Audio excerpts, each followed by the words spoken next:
जी, अस्सलाम वालेकुम लीना, कैसी हैं आप? वालेकुम सलाम आसिफ। मैं ठीक हूँ बिल्कुल, आप हाँ, कैसे हैं? जी।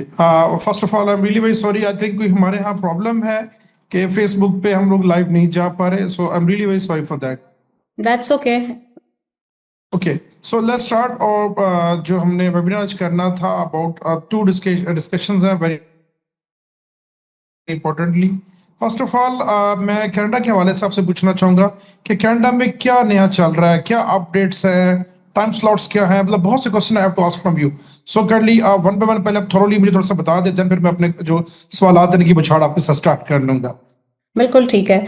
आसिफ, कैनेडियन इमिग्रेशन में अभी बहुत कुछ जो है वो डिफरेंट हो रहा है, चीज़ें programs are opening up right now. The good news is the program is opening, they are opening up now.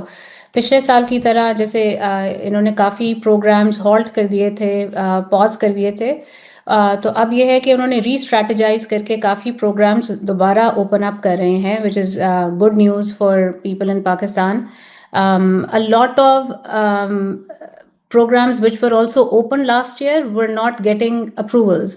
So इनका एक सिस्टम थोड़ा सा एक प्रोसेस से गुजर रहा था जिसमें ये सिस्टम को क्लेंस कर रहे थे।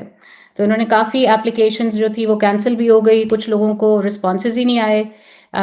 और अब ये है कि चीज़ें things are picking up now, दोबारा स्ट्रीमलाइन हो रही हैं इनकी वीज़ा जो एप्लीकेशंस हैं।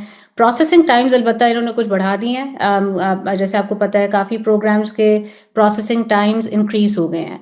But at the same time the good news is कि एटलीस्ट जो अच्छी रेलेवेंट स्ट्रॉन्ग एप्लीकेशन बनी होगी उसको प्रोसेस करने का ज़्यादा अब अपॉर्चुनिटी है, क्योंकि एटलीस्ट वो जो इनको, क्योंकि बहुत ज़्यादा the influx of inquiries was so much, इतनी ज़्यादा इंक्वायरीज थी कि उसकी बेसिस पे ये सारा जो है प्रॉब्लम आ रहा था। ओके, मैं यहाँ पे एक चीज़ आपसे पूछना चाहूँगा। मैं आई एम रियली शॉक में हूँ कि मैं जैसे कि कुछ ऐसे क्लाइंट्स हैं जिनके हम लोगों ने पेरेंट्स के वीज़ाज डाले हैं, वो दो दो तीन तीन महीने गुजर गए हैं, they are not getting visitor visas. ये मेरा एक नॉर्मल सा क्वेश्चन है, बट मैं सोशल मीडिया पे देख रहा होता हूँ, people are saying get Canadian visa in 15 days। Whether we know कि उन्होंने तमाम प्रोसेस को स्लो किया हुआ है। इसके बारे में आप अपना क्या बयान देंगी? या विजिट वीज़ास के बारे में स्पेसिफिकली पूछ रहे यस, हैं? Yes, yes, yes, exactly. अच्छा देखिए, विजिट वीज़ास का अब ये है कि विजिट वीज़ास भी अब आप अगर ऑनलाइन देखेंगे प्रोसेसिंग टाइम्स आपको कुछ महीने का दिखाएगा। बट ये जैसे पहले पिछले साल तक मेरे ख्याल से ये हो रहा था, काफ़ी लोगों ने वीज़ाज अप्लाई किए हुए थे और उनको नहीं जो था रिस्पॉन्सेज नहीं आ रहे थे।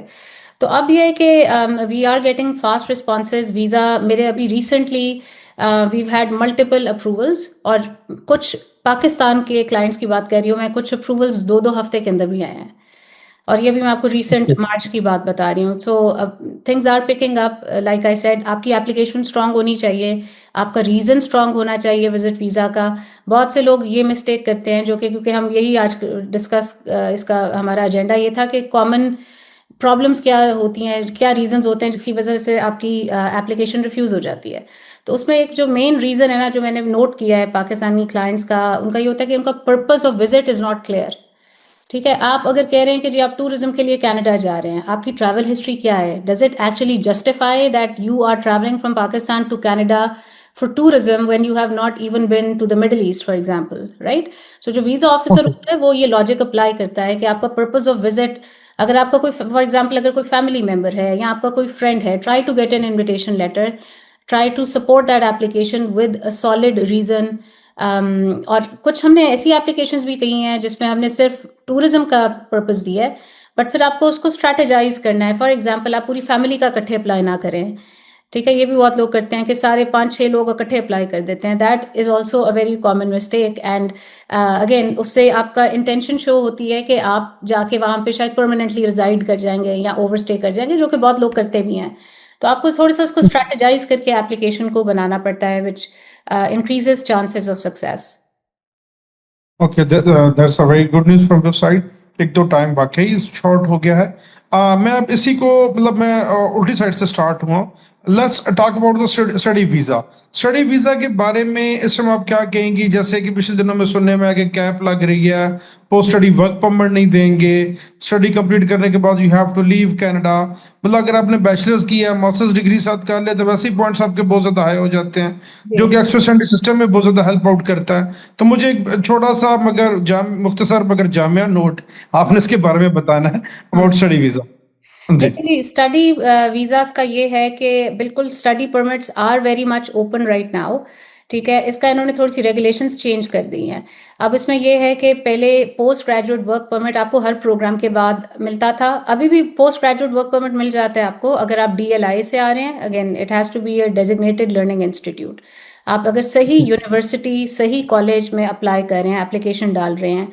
और अगेन कॉमन मिस्टेक्स क्या हैं स्टडी वीज़ाज़ में? सबसे ज़्यादा कॉमन मिस्टेक्स हैं, you try to target common colleges and universities in Ontario for example, जहाँ पे रिफ्यूज़ल रेट थोड़ा सा कंपैरेटिवली हायर है। अब ये चीज़ें वो मैं आपको बता रही हूँ जो कहीं लिस्टेड नहीं है।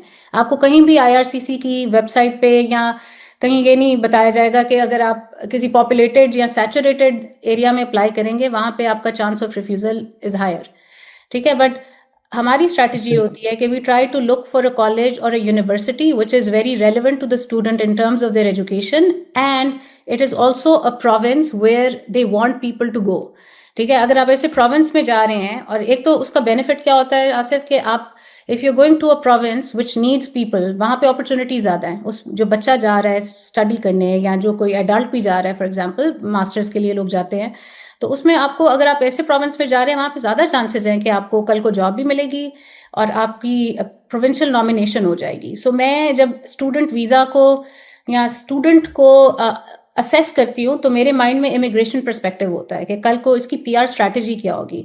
सिर्फ मकसद ये नहीं है कि हम स्टूडेंट को कनाडा पहुँचा रहे हैं। अब जो नया चैलेंज है वो ये है कि हम उसको पीआर कैसे दिलवाएंगे, क्योंकि पीआर की ऑप्शंस अब लिमिट हो गई हैं। तो ये बहुत इम्पोर्टेंट है जी। ओके, इट मीन्स कि जैसे कि हम लोग इस चीज को, मैं अगर शॉर्टली अपने मुल्क और अपने क्लाइंट्स के पॉइंट ऑफ व्यू से बात करूं, तो भाई वो अंधाधुंध आप अप्लाई मत करें। You have to be very sensitive. आप मतलब अगर आप देखो, यहाँ पे स्टूडेंट वीजे के लिए ना नॉर्मली क्या होता है कि as you are living in Canada, you know a lot of things more than us, के क्या तरीकाकार होगा, कैसे लोगों का चीजों को फाइनलाइज करना होगा, उनके फ्यूचर में क्या होगा। यहाँ पे ये देखा जाता है, जिस किसी बंदे ने किसी भी कॉलेज यूनिवर्सिटी से अगर उसने डील कर ली है, तो बच्चा उस काबिल है या नहीं, उसी एक ही चीज में, एक ही प्रोग्राम में डाली जा रहे हैं, किसी का लग रहा है, किसी का नहीं लग रहा, और लेटर ऑन उसका अफेक्ट हो रहा है। और अब आपको बड़ा सोच समझ के और उन एरियाज को भी देखना चाहिए, जैसे कि आपकी बात को मैं फॉलो करूंगा, कि भाई वहां पे बंदों की नीड है। जब हर बंदा ओंटारियो में अप्लाई, हर बंदा के पास, यहाँ पे अगर आप हम पाकिस्तान में देखें तो एवरीबॉडी कहेगा कि यार मेरे पास नियाग्रा कॉलेज जो है उसके मेरे पास मेंबरशिप है, आप उधर अप्लाई करते जाएं। वो नहीं लगता, मोस्ट ऑफ द पीपल का नहीं लगता, तो क्या होता है, at the end of the day rejection लग जाती है, और प्लस आपकी प्रोफाइल खराब हो जाती है। आप इससे इत्तेफाक करेंगी? बिल्कुल, आप बिल्कुल, यू आर एब्सोल्युटली करेक्ट, ठीक है? एक ये कॉमन मिस्टेक है जो लोग कर रहे हैं। दूसरा ये है कि मैं कॉलेजेस का नाम नहीं ले सकती, but there are certain colleges जो ऑलरेडी फ्लैग हो चुके हैं। उनको पता है कि इस कॉलेजेस में, क्योंकि वो इतने एजेंट्स कर रहे हैं उसमें, तो वो आपका एक रिफ्यूज़ल का चांस अगेन उस पे बढ़ जाता है। अब हमारे पास पैनल पे we have all colleges and all universities across Canada on our panel. So हम कस्टमाइज़ करके करते हैं, एक तो क्लाइंट की प्रोफाइल देख के, दूसरा हम किसी ऐसे कॉलेज यूनिवर्सिटी में उसको करेंगे जहाँ पे वो जेन्युइनली, जब वो यूनिवर्सिटी में उसकी एप्लीकेशन जाती है, तो the university actually wants that student to join because he is adding some value, या वो एक ऐसे रेलिवेंट प्रोग्राम में आ रहा है। प्रोग्राम भी इंपॉर्टेंट है, आपकी यूनिवर्सिटी इंपॉर्टेंट है, और आपका प्रोविंस इंपॉर्टेंट है। ये तीनों चीज़ें मैटर करती हैं। इसीलिए आप जैसे पहले कह रहे थे कि अंधाधुंध अप्लाई करने का कोई फ़ायदा नहीं है। आपको स्ट्रैटेजाइज़, कंसल्टेंट्स मार्केट में बैठे इसलिए होते हैं कि आप उनके साथ स्ट्रैटेजाइज़ करें कि आपके जो भी आपने करियर पाथ लेना है, जिसमें आपका study permit, post graduate work permit, provincial nomination application और आपकी पीआर एप्लीकेशन, ये पूरी एक जर्नी है। एंड तक, सिटीजनशिप एप्लीकेशन तक आपकी जर्नी चलती है। तो ये this all needs to be planned in a way, ये प्री प्लान्ड चीज़ें होती हैं। आप ये नहीं है कि जाके देख लेंगे क्या करना है, वो स्ट्रैटेजी अब ओके। अनफॉर्चुनेटली आजकल काम नहीं करी। पहले लोगों ने चलाया ऐसे, काफ़ी लोग पहुंच के यहाँ पे फिर फिगर आउट करते थे कि क्या करना है, बट क्योंकि अब इन्होंने इतना टाइट कर दिया है सब कुछ, और यहाँ से ये स्टूडेंट्स को भी काफ़ी निकाल भी रहे हैं, निकाल इस सेंस में रहे हैं कि they are cleansing the system again. So cleanse ये कर रहे हैं जो ड्रॉप आउट हो जाते हैं। Again I would like to also mention this, because बड़ी कॉमन एक अंडरस्टैंडिंग है पाकिस्तान में कि आप स्टूडेंट वीज़े पे जाएं और फिर आप जॉब शुरू कर दें। You can work, but you can only work up to 20 to 24 hours a week. आप पार्ट टाइम साथ जॉब करें and you make enough income कि आप अपनी लिविंग एक्सपेंसेस पूरे कर सकते हैं। बट ट्यूशन फ़ी एक ऐसी चीज़ है जो आपको अपने साथ लेकर आनी है अगर आपने एक कंफर्टेबल लाइफ कनाडा में गुजारनी है और पढ़ाई भी साथ करनी है। तो ये कुछ बिल्कुल। और चीज़ें हैं। मैं एक चीज और आपकी ऐड ऑन करूंगा कि मुझे आपसे पता लगा था, और जो कि मैंने देखा भी है कि आप मतलब अब हम हमारे माइंड में ये था कि if you have a gap more than 2 years तो आपको कनाडा में मास्टर्स प्रोग्राम में हो ही नहीं सकता। लेकिन आपने हमें बताया था आप बेशक 12 साल का 15 साल का, लेकिन मतलब अगर प्रॉपर प्रूफ हो कि आप जॉब कर रहे हैं तो भी आप मास्टर्स डिग्री में एडमिशन करवा सकते हैं मैनी यूनिवर्सिटीज में कनाडा में। एब्सोल्युटली। अच्छा, इसमें में देखें ये बड़ा अच्छा आपने पॉइंट रेज़ किया है, ये मैं भूल गई थी मेंशन करना। इसमें देखें ये है, ये पाकिस्तान में ये बड़ा एक कॉमन मिसकंसेप्शन है कि बैचलर्स किया और साथ ही मास्टर्स किया। बच्चे के शादी करने से पहले उसको मास्टर्स कंप्लीट कराना है, ये पाकिस्तानी कॉन्सेप्ट है। कनाडा में या नॉर्थ अमेरिका में या वेस्ट में जनरली ये कॉन्सेप्ट है कि आप बैचलर्स करते हैं, उसके बाद आप प्रैक्टिकल एक्सपीरियंस गेन करते हैं। And the average age of a postgraduate student in Canada is in their mid 30s. 35 to 45 is the average age. आपको यहाँ पे जब आप मास्टर्स के प्रोग्राम में एडमिशन लें, you will find people in their 30s। 20s में तो लोग ही बहुत कम है। आई एम नॉट सेइंग कि आप 20s में अप्लाई नहीं कर सकते, आप अप्लाई कर सकते हैं बिल्कुल, but the more experience you have the better it is for you to get admission and then to get a job later on, because आपको जॉब भी तो कल को चाहिए। तो इसलिए ये जो गैप का कॉन्सेप्ट है ना, मुझे पाकिस्तानी क्लाइंट्स अक्सर ये कहते हैं जी हमारा गैप है, हमारा तो एडमिशन नहीं होगा। That is absolutely incorrect. Gap होगा। गैप का मतलब होता है कि आपका अनलिस्टेड कुछ नहीं होना चाहिए। जैसे आप या तो स्टूडेंट थे या आप एम्प्लॉयड थे या आपका बिजनेस था, कुछ तो आपने किया होगा ना उस टाइम पे जब आपने डिग्री ली, उसके ओके। बाद कुछ तो किया है, वो आप शो करें, डिस्क्लोज करें उसको, और उसके साथ आप एप्लीकेशन सबमिट करें। तो आपका और मास्टर्स में आसिफ मैं आपको बताती हूँ कि हम लोगों ने 40s में मैंने 50s में भी एडमिशन करवाया, और वीज़ा पाकिस्तानियों की बात कर रही हूँ। चले बाकी ज़ाहिर है सिटीजनशिप्स का थोड़ा सा it's slightly easier to get study permit, but for Pakistanis also मैंने 40s में भी और लेट जो 40s में अर्ली 50s में भी एडमिशन्स मास्टर्स पीएचडी के करवाए हैं, जिसमें आपके स्टडी परमिट्स, और उसका सबसे बड़ा बेनिफिट ये है मास्टर्स प्रोग्राम का कि आपके स्पाउस को, जो आपका हस्बैंड वाइफ जो भी आपके साथ आपका डिपेंडेंट है, उसको ओपन वर्क परमिट मिल जाता है। तो उससे बेनिफिट ये होता है कि आप दोनों जाते हैं, एक बंदा पढ़ रहा है और साथ पार्ट टाइम जॉब कर रहा है, और जो आपका पार्टनर है वो ओपन वर्क परमिट पे फुल टाइम जॉब या बिजनेस भी कर सकता है। ओपन वर्क परमिट का बेनिफिट ये होता है कि आप उस पर बिजनेस भी कर सकते हैं। अगर कुछ लोग कहते हैं जी हमें जॉब नहीं करनी, you can work, you can do 2 jobs at the same time. You can drive Uber if you want. यहाँ पे बहुत कॉमन एक साइड इनकम बनाने के लिए लोग वो भी करते हैं। ये मुझसे बड़े क्लाइंट्स पूछते हैं अक्सर। तो आप किसी तरह भी पैसे जनरेट कर सकते हैं, क्योंकि आप obviously if you are coming as a family, आपके पास इनकम का जरिया होगा तो आप कनाडा में सर्वाइव करेंगे। तो बिल्कुल। और फिर जो एक और चीज़, sorry before we continue with the programme, जब आप मास्टर्स करते हैं तो एक तो पोस्ट ग्रेजुएट वर्क परमिट मिल गया, एक आपको स्पाउसल ओपन वर्क परमिट मिल गया, आपके बच्चों की एजुकेशन फ्री हो जाती है up to high school, health care आपका फ्री हो जाता है। So you start getting all the benefits of being in Canada. ठीक है, और आपका जो टाइम वो स्टूडेंट और वर्क परमिट का होता है, वो आपके पीआर में भी काउंट होता है सिटीजनशिप में। ये नहीं है कि वो आपका पीआर के दफ़ा 5 साल आपका इकट्ठे शुरू हो रहा है, आपका ये वाला जो टाइम है इसका हाफ क्रेडिट आपको मिल जाता है। तो ये भी एक बहुत बड़ा बेनिफिट है। अच्छा, इस चीज में मैं एक ऐड ऑन करूंगा, मैं उस पर जस्ट आपका यस या नो में आंसर चाहूंगा। अगर इफ यू हैव टाइम तो आप देना चाहें तो दे दें, अदरवाइज मैं ये कहूंगा हमारे यहाँ गैप, हमारे यहाँ और कनाडा के दरमियान गैप का बड़ा एक क्वेश्चन मार्क है। कनाडा गैप उसे समझता है कि you have done the degree and you have done nothing after the degree. Exactly. हम लोग जो एक्सपीरियंस है हम उसे भी गैप समझ रहे होते हैं। इज बिल्कुल। That true? बिल्कुल, ठीक है। Absolutely correct. ओके, ये ओके। इसमें एक चीज और, सॉरी, मैं इसी के साथ क्वेश्चन ऐड ऑन करूंगा। If you have done your bachelors degree, और अगर एक्सपीरियंस प्रूव करना है, तो उसके अगेंस्ट चंद ऐसी चीजें हैं जो आपके पास मौजूद होनी चाहिए: salary slips, bank statement where आपको कंपनी सैलरी ट्रांसफर करती रही है, एंड द टैक्स रिकॉर्ड्स जो कि आप अपने उस सैलरी के अगेंस्ट टैक्स प्रोवाइड करते रहे हैं या पे करते रहे हैं, सॉरी, आपने tax return certificates and FBR records दे दिए, तो वो कोई भी गैप को कैनेडियन आई कमीशन उसको गैप कंसीडर नहीं करेगा। बिल्कुल ऐसे है, दैट्स करेक्ट, बिल्कुल आप ठीक कह रहे हैं। ओके, तो उसमें यही होता है कि आप बेसिकली जो आपके पास डॉक्यूमेंट्स रेलेवेंट होने चाहिए सारे। एम्प्लॉयमेंट लेटर के साथ आपके पास पे स्लिप्स, जैसे आपने कहा एग्जैक्टली, ये डॉक्यूमेंटेशन अगर आपके पास पूरी है तो there is no problem whatsoever. Okay. So जी moving to the next question. अभी मैं इमिग्रेशन के हवाले से आपसे पूछना चाहूंगा। फर्स्ट ऑफ ऑल हम डिस्कस कर लेते हैं एक्सप्रेस कंट्री सिस्टम के बारे में। उसके बारे में आपको क्या लगता है, अब ये अपना जो इनका गोल हुआ करेगा उसी के अगेंस्ट अराउंड रन किया करेंगे आगे फ्यूचर में भी? जैसे हेल्थ केयर है, टीचर्स हैं, ट्रेड वर्कर्स हैं, कंस्ट्रक्शन वर्कर्स हैं, उसी चीज को मद्देनजर रख के ये राउंड अपने रन करेंगे नियर फ्यूचर में जो भी अब इनके होंगे?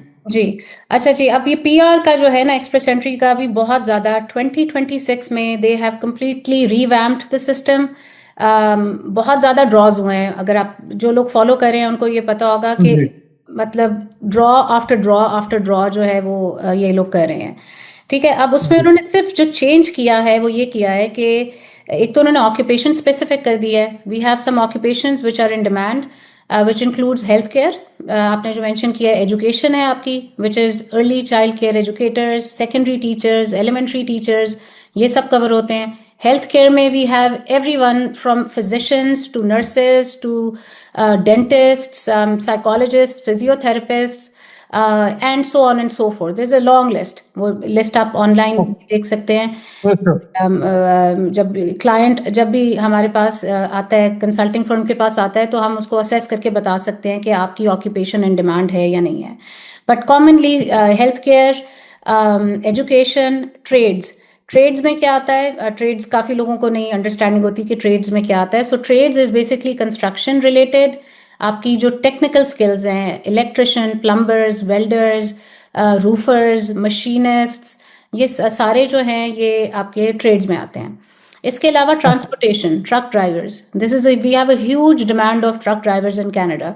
ठीक है, और हमारे पास बहुत आते हैं लोग। अब उसमें थोड़ा सा प्रॉब्लम ये होता है कि आपका जो पाकिस्तानी ट्रक एक्सपीरियंस होता है वो unfortunately that is not counted आपको। मगर हमारे पास बहुत से क्लाइंट्स हैं जो गल्फ से, पाकिस्तानी हैं बट उनके पास गल्फ का एक्सपीरियंस होता है, दुबई में लोगों ने किया होता है, दुबई, कतर, सऊदी वगैरह में, तो वो काउंट हो जाता है।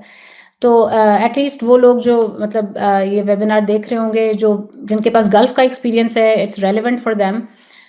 इसके अलावा आपका ये ट्रेड्स में हो गया, ट्रांसपोर्ट हो गया, और फिर आपका कंस्ट्रक्शन मैंने डिस्कस कर लिया है। ये मेन जो है ना occupations there in demand. Express entry पे आते हैं हम। एक्सप्रेस एंट्री को इन्होंने क्या किया है कि अभी एक नई न्यूज़ आई है, आपने देखी होगी लास्ट वीक, कि they are revamping express entry after 2015। से पहले इनका एक और सिस्टम था जिसमें आपका जी, स्किल्ड वर्कर और कैनेडियन एक्सपीरियंस क्लास की कैटेगरीज थी।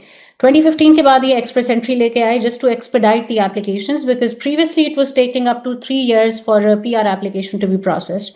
एक्सप्रेस एंट्री जब आया तो उन्होंने कहा कि 8 to 12 months के अंदर अंदर हम आपकी एप्लीकेशन प्रोसेस करेंगे, and that's what's been happening except for a few years in between when COVID happened and कुछ फाइल स्टक हो गई थी लोगों की उसमें, और फिर बड़े लोग फ्रस्ट्रेटेड थे, 2-2, 3-3 साल उनकी एप्लीकेशन स्टक रही। बट अब फिर से इन्होंने अभी जो एक्सप्रेस एंट्री है वो 8 से 10 महीने के अंदर आपकी एक्सप्रेस एंट्री की एप्लीकेशन हो जाती है। अब ये जो नया पाथवे आ रहा है, this is actually going to be good in a way, because ये अब उसको कंबाइन कर रहे हैं, federal skilled, Canadian experience class और ट्रेड्स जो है इनकी तीसरी कैटेगरी, फेडरल स्किल्ड ट्रेड्स, उसको कंबाइन करके एक प्रोग्राम बना रहे हैं और उसमें सिर्फ ऑक्यूपेशन स्पेसिफिक होगा। तो कनाडा का टारगेट जो है वो उन्हीं स्पेसिफिकेशंस पे रहना है, उन्हीं ऑक्यूपेशंस पे रहना है, most likely that's where they need people. So जो लोग कनाडा, स्पेशली यंग जो बच्चे आना चाह रहे हैं कनाडा, आप try to stick to these fields of education.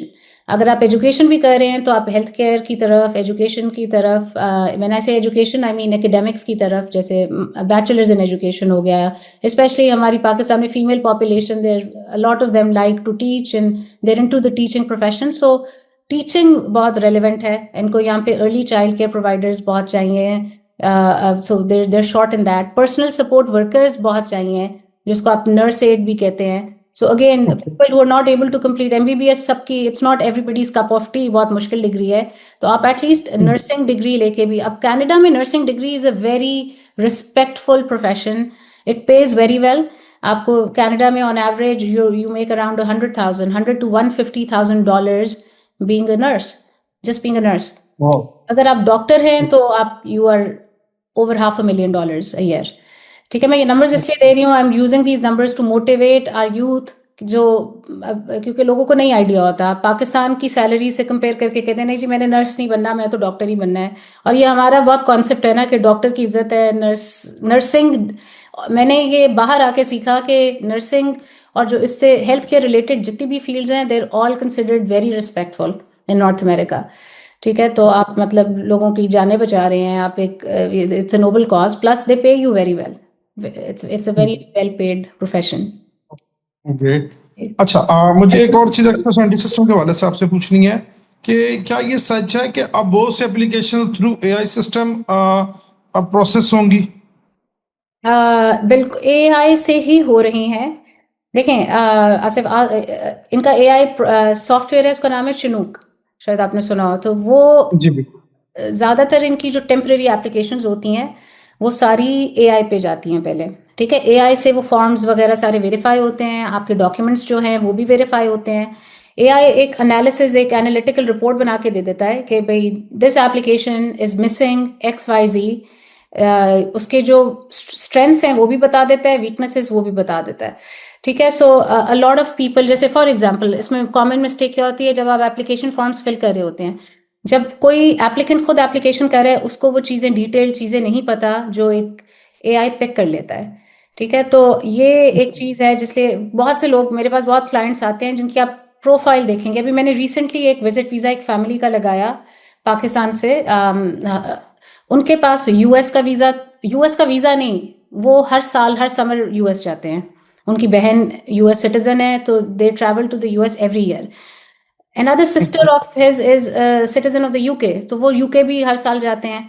और ख़ुद वो इस पोजीशन पर हैं कि he travels every year maybe twice to Europe and other work trips उनके लगते हैं। उसके बावजूद, और एक कनाडा का वीज़ा भी कनाडा में उनका भाई है जो कैनेडियन सिटीजन है, और उसके बावजूद एक वीज़ा लग चुका पहले, और ख़ुद अप्लाई किया और वीज़ा रिफ्यूज़ हो गया। तो अब मेरे पास आए कि जी ये तो हमारा वीज़ा रिफ्यूज़ हो गया। ये तो बहुत ही मतलब एक डिग्रेडिंग बात है हमारे लिए कि हमारे पास इतनी ट्रैवल हिस्ट्री स्ट्रांग है और वीज़ा रिफ्यूज़ हो गया।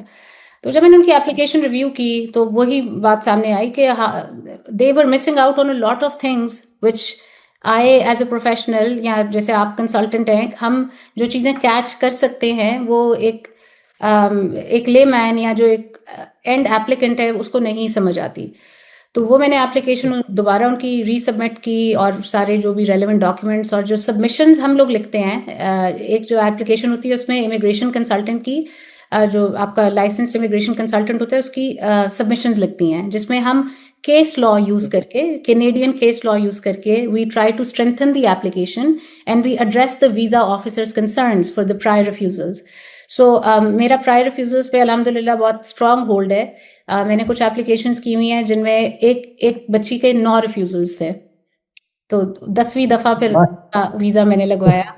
फिर एक और क्लाइंट था जो यूके में इलीगल था, वो भी यंग, मतलब 20s में होगा बच्चा वो भी, और उसके यहाँ पे चाचा कैनेडियन सिटीजन थे। तो उनका वो बिल्कुल उम्मीद जो छोड़ बैठते हैं, वो उस तरह का उसका केस था, तो उसका मैंने वीज़ा लगवाया। और इसी तरह ये जैसे मैं आपको जिन फैमिली का बता रही थी, मैंने अप्लाई किया, 14 डेज़ के अंदर उनका वीज़ा अप्रूव हो गया। सो ये it all depends on how you do the application, आप उसको किस तरह प्रेजेंट कर रहे हैं वीज़ा ऑफिसर के आगे। तो ये एआई जो है, अच्छा फिर एंड पे उसके बाद एआई से फाइल तैयार होके वीज़ा ऑफिसर उसको मेरे ख्याल से 5 मिनट देता होगा, लेस देन 5 मिनट्स। वो उसको जल्दी से रिव्यू करता है, और बेसिकली जो एआई की रिपोर्ट होती है उसके ऊपर आपकी डिसीजन बनती है।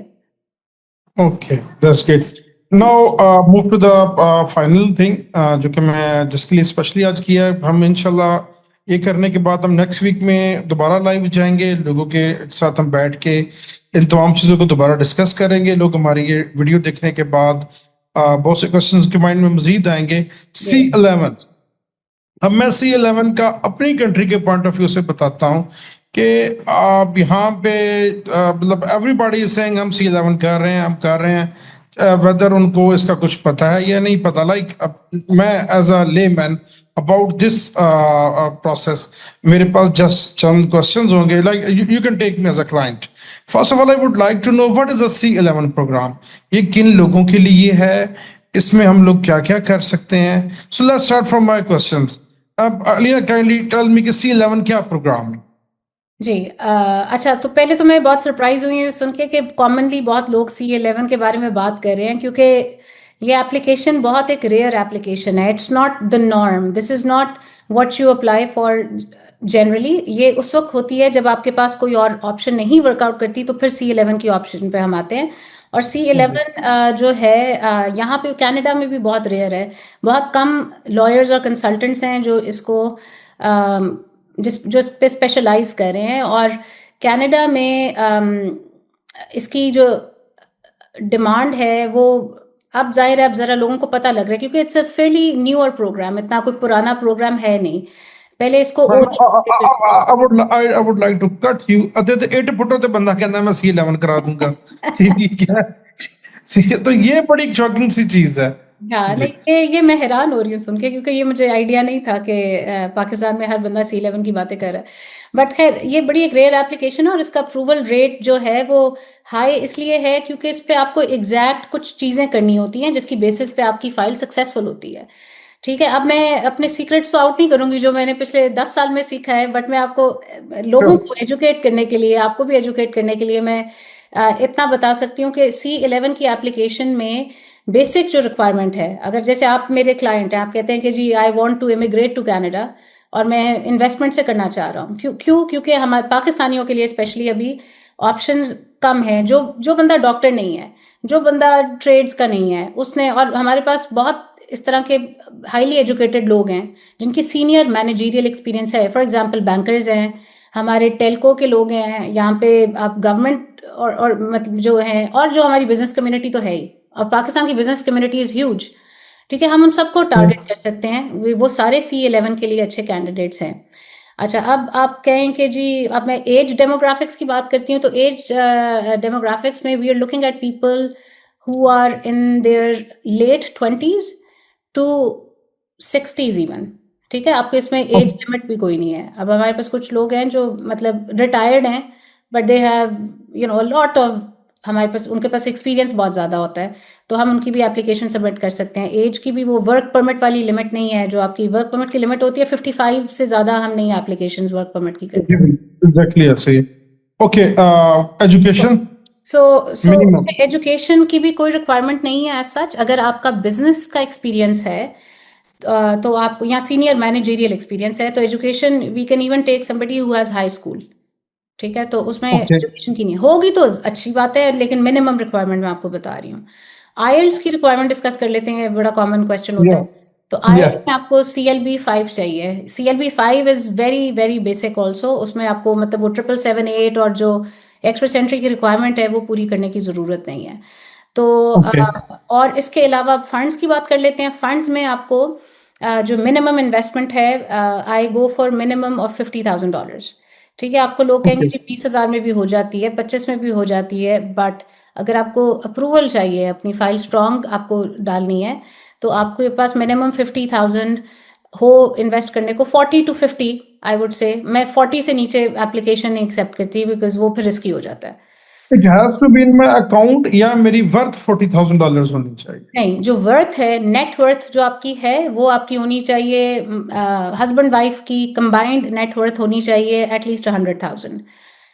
ओके, ठीक है, which is converted to around I think 3 crore बनता है पाकिस्तानी रुपीज में।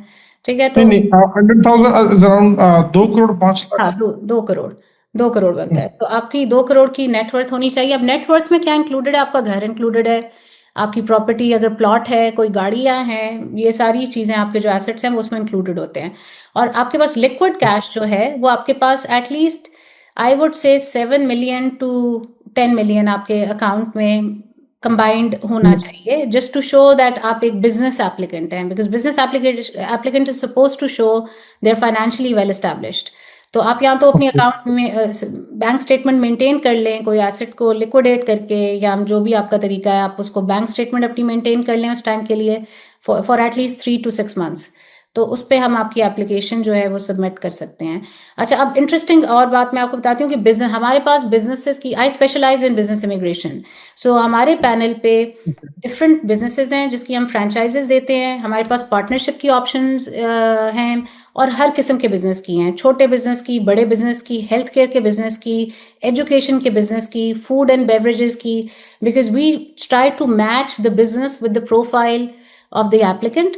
मेरे पास अभी एक रिसेंटली क्लाइंट आए हैं जो कि TCS के हेड हैं पाकिस्तान में, and he wants to, he is already doing logistics, तो हम उनका यहाँ पे उसी का, अच्छा आप उसका अपने कंटिन्यूएशन भी कर सकते हैं, तो उसी का हम यहाँ पे एक continuation Canadian warehouse type जो है वो कर रहे हैं, ताकि वो जो शिपमेंट वगैरह जो ऑलरेडी वो लॉजिस्टिक्स में है वो हम उसको इधर शो कर देंगे कि जी कनाडा तक he is going to do it till Canada.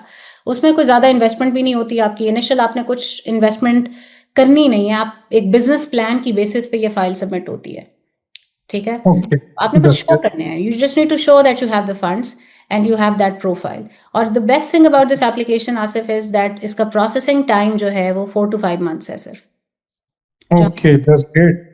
ठीक हो गया, और तो उसके बेहतरीन हो गया। एक साल बाद उसके आपकी PR भी हो जाती है, तो ये PR लेड पाथवे है, और उसमें आप जो है कर सकते हैं अपनी एक साल बाद। और इसमें आपकी अगेन वाइफ या हस्बैंड जो आपके साथ आ रहे हैं उनको भी वर्क परमिट मिल जाता है, open work permit, that person can work also, बच्चों को स्टडी परमिट्स, वर्क परमिट्स जो भी उनकी एज के मुताबिक वो मिल जाते हैं।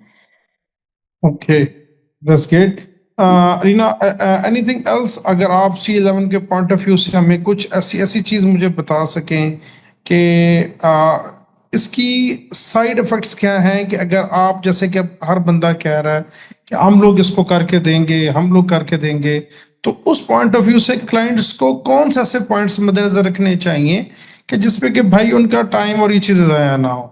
देखिए जी, सबसे पहले तो ये है कि अगर आपको कोई कह रहा है कि C11 का वो एप्लीकेशन कर रहे हैं, तो C11 की एप्लीकेशन तो कोई आप अपने, आपकी टीम बैठी हुई, आप किसी बच्चे को भी कहेंगे ना, अपने जो आपके एम्प्लॉई है टीम में है, फ्रेश ग्रेजुएट भी होगा, वो आपकी एप्लीकेशन तो सबमिट करा देगा।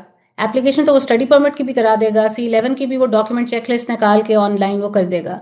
बट ये जो उसमें जो इम्पोर्टेंट चीज़ है वो है आप फाइल को, सबमिशंस उसकी जो जाती हैं, जो हम सबमिशंस लिखते हैं उसमें हम किस तरह, बिजनेस प्लान बहुत इंपॉर्टेंट है।